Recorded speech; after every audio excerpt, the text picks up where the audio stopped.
kombinasyon sa pinsa.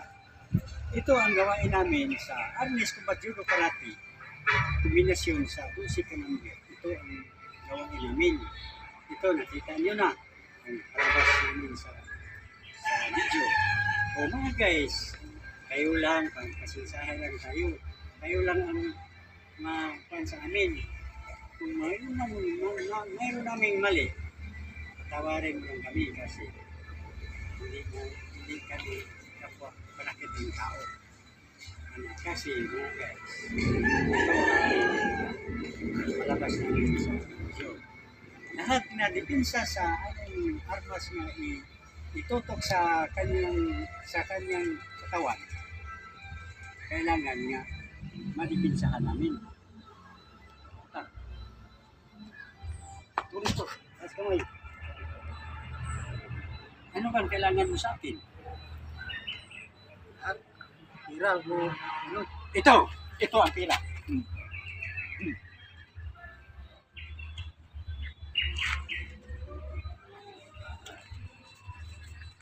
Tutukin mo. Tutok sa iba itong gawain. Tutok sa patalim. Saan ilagay ang patalim? Anong kailangan mo sa akin? Pira o? Pira! Hop! Hop! Muna siya ang muan sa mayroong magpapag. Ito, ulitin natin. Kung hindi maagaw yung patalim. Ito, ang bilis ang kamay. Pop! Na. Ito ang kung ganito nga naka-open ito sa halimbawa kung doon ang sino nakatuto, kung dito ito ang gawain mo, pak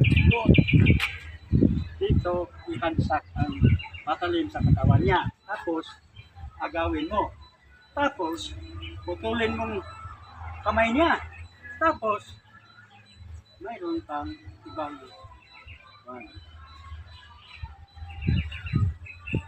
halimbawa ito, nakatutok doon. Ang gawain, pataas ng kamay. Ito ang gawat ng pag-agaw ng patalim.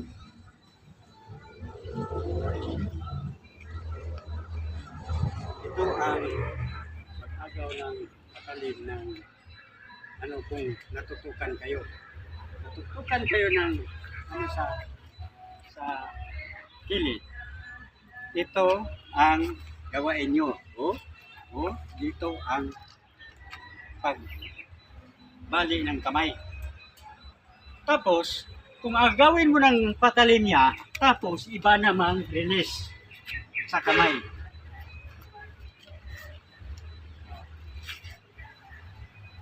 Bali ang kamay niya lahat.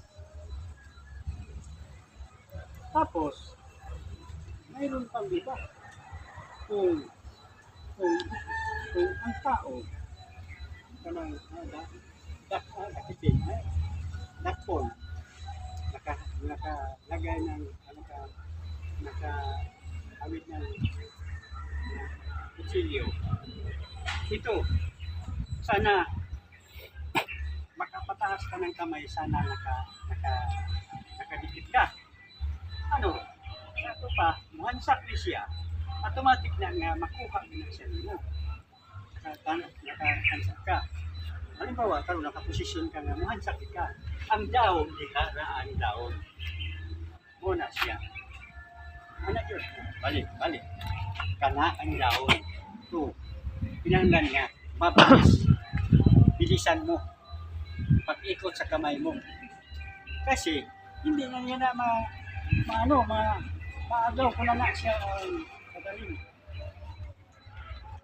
Kung dito, saan ka, biliman ka. Ito ang nakadikit sa kilid. Kanawa, tingnan mo kung ano ang pagdipinsa ko sa katawan ko.